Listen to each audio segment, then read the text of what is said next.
ختنہ کرنا سرکمسیشن، زیر ناف بال صاف کرنا، ناخن کاٹنا، بغل کے بال صاف کرنا اور مونچھیں کترانا سنت ہے۔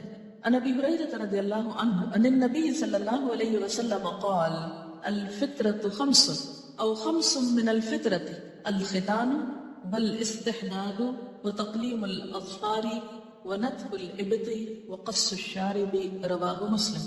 حضرت ابو ہریرہ رضی اللہ عنہ سے روایت ہے کہ نبی صلی اللہ علیہ وسلم نے فرمایا فطرت میں 5 چیزیں شامل ہیں، یعنی انسان دوسرے جانوروں سے ممتاز ہوتا ہے۔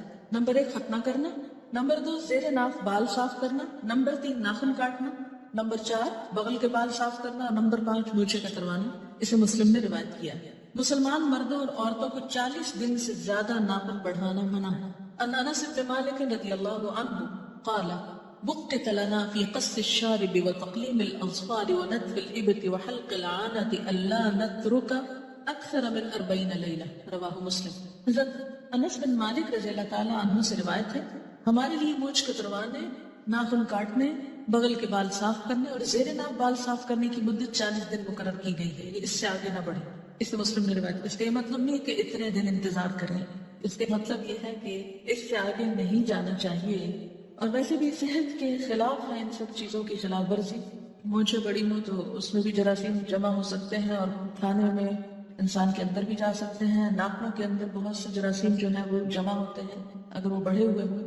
اسی طرح باقی غیر ضروری بال بھی نجاست جمع کرنے کا ذریعہ بن جاتے ہیں اور طہارت کا احساس انسان کے اندر سے ختم ہونے لگتا ہے۔ انسان کی صحت کے لیے ضروری ہے کہ ان چیزوں کے بارے میں انسان کانشیس رہے، کنسرن رہے۔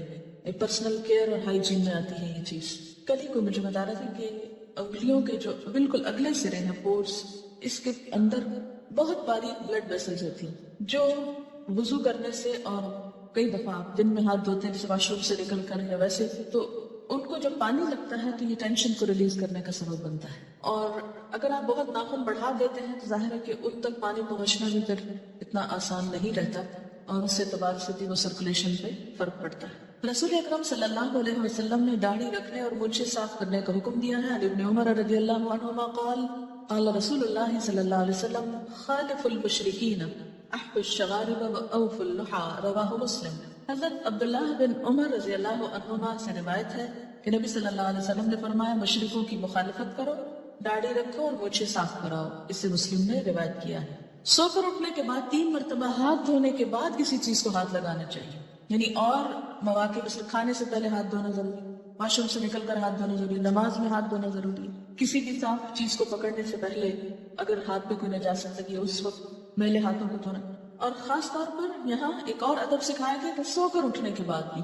عن ابی ہریرہ رضی اللہ عنہ ان النبی صلی اللہ علیہ وسلم قال اذا استيقظ احدكم من نومه فلا يغمس يده في الاناء حتى يغسلها 3 فانه لا يدري اين باتت يده، رواہ مسلم۔ حضرت ابو ہریرہ رضی اللہ عنہ سے روایت ہے کہ نبی اکرم صلی اللہ علیہ وسلم نے فرمایا کہ آدمی سو کر اٹھے تو جب تک اپنے ہاتھ 3 مرتبہ نہ دھو لے برتن میں نہ ڈالے، کیونکہ معلوم نہیں رات اس کا ہاتھ کس کس جگہ لگتا رہا۔ اسے مسلم نے روایت کیا ہے۔ مسلم کا پسینہ اور بال پاک ہیں، یعنی مثلا کھانے میں بال آٹے میں چلے جائیں یا سالن میں چلے جائیں تو وہ سالن الٹانے کی ضرورت نہیں، ناپاک نہیں ہوا، کھا سکتے ہیں، اگرچہ ایسا کرنا پھوڑ پن کی علامت ہے۔